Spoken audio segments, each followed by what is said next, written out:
کہ سرکار صلی اللہ علیہ وسلم کے ایسے خلق عظیم ہیں کہ اللہ رب العالمین ان کی تعریف ارشاد فرما رہا ہے۔ تو عزیزان محترم، اس چیز کا فقدان ہوا ہے ہماری زندگیوں سے، تو ہمارے گھروں میں نفرتیں آ گئی ہیں، رشتوں میں دراڑیں پڑ گئی ہیں، ناچاکیاں ہیں، نفرتوں کا ماحول ہے کہ نہیں ہے؟ ایسا نفرتوں کا ماحول ہے۔ ہر بندہ یہ کہہ رہا ہے کہ ہم چو ماں دیگرے نیز، او میں ہی میں ہوں، دوسرا ہے ہی کوئی نہیں ہے۔ عورت جو ہے اپنے شوہر کے حقوق مار رہی ہے، تلف کر رہی ہے، اور بندہ اپنی بیوی کے حقوق تلف کر رہا ہے، بھائی بھائی کے حقوق کو غصب کر رہا ہے، باپ اولاد کے حقوق کو جناب غصب کر رہا ہے، اولاد ماں باپ کے حقوق کو تلف کر رہی ہے۔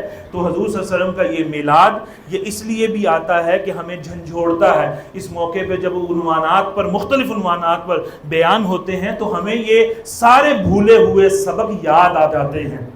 یاد آتے ہیں کہ نہیں آتے؟ تو اس کو ہم تجدید عہد کریں، تجدید نیت کریں کہ ہم